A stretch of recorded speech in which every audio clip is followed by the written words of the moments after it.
गेल्या 6 दिवसांपासून सुरू असलेलं अन्नत्याग आंदोलन अखेर बच्चू कडू यांनी स्थगित केलं।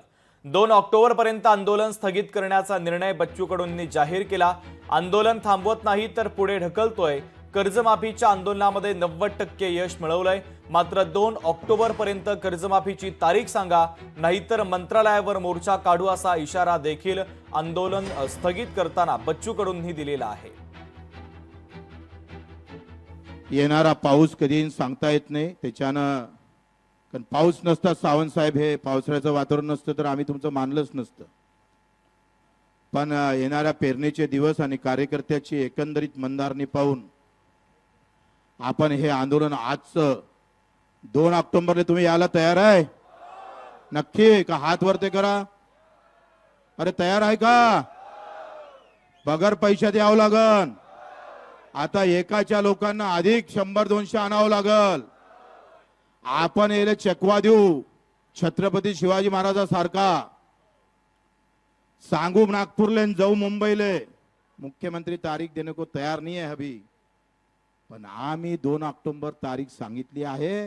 ते पर्यंत माफ करावंच लागेल, नाहीतर आम्ही तुम्हाला सोडणार नाही। सरकार जरी तारीख सांगत नसेल तरी 2 ऑक्टोबर पर्यंत सरकारनं तारीख सांगाव, नाहीतर 2 ऑक्टोबर मध्ये आम्ही मंत्रालयात घुसून बच्चू कडू आता जेवण खाऊन तयार झाला का मंत्रालयात घुसल्याशिवाय राहणार नाही। भगतसिंग 2 ऑक्टोबरला गांधी जयंतीला भगतसिंगगिरी करू। तुम्ही तैयार है सगळे? वैसा भी मरना ही पड़ता है तो फिर आंदोलन करके मरेंगे साले को। तैयार है? आपण आंदोलन मागे घेत नाही, फक्त पुढे ढकलतोय। कारण येणारा पाऊस आमच्या डोक्यावर आहे। माझ्या शेतकऱ्याची पेरणी आहे, ही पेरणी हुकली म्हणजे 1 वर्ष हुकणार आहे, आयुष्यात मोठी अडचण येणार आहे। आणि कधी पाऊस पडन, कधी पेरणीवर जावं लागन आणि कधी आंदोलनाचा शांत होईल सांगता येत नाही। अर्धी लढाई दिव्यांगांना लढली आहे भाऊ। अशा ह्या दीन दुबळ्यांना 1500 रुपये महिन्यात होत नाही सावंत साहेब। काल नैना बोलल्याप्रमाणे 3.5 लाख शेतकरी मेला, त्याच्यासाठी एकही मंत्री का बोलत नाही? त्याच्यासाठी हा सवाल आहे। तो महाराष्ट्र आता शेतकरी आणि मजूर आणि दिव्यांगासाठी लढत आहे। हा या आंदोलनातला सगळ्यात मोठा विजय आहे। दरम्यान यानंतर उदय सामंतांनी नेमकी काय प्रतिक्रिया दिलेली आहे पाहूयात। आपणास आश्वासन देत आहे, शेतकरी कर्जमाफीसाठी 15 दिवसाच्या आत उच्चस्तरीय समिती नेमली जाईल। समितीचा अहवाल आल्यानंतर कर्जमाफी संदर्भातला निर्णय घेण्यात येईल।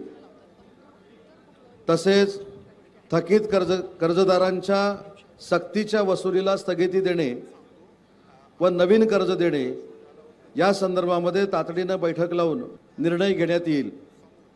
दिव्यांगांच्या मानधनासाठी 30 जून या पुरवणी बजेटमध्ये मानधन वाढीची तरतूद करण्यात येईल। उर्वरित मुद्द्यांवर संबंधित मंत्री तथा मुख्यमंत्री महोदय यांच्यासोबत बैठक लावून मागण्या निकाली काढण्यात येतील। लोकशाही मराठी ऐका, पहा, जागरूक रहा।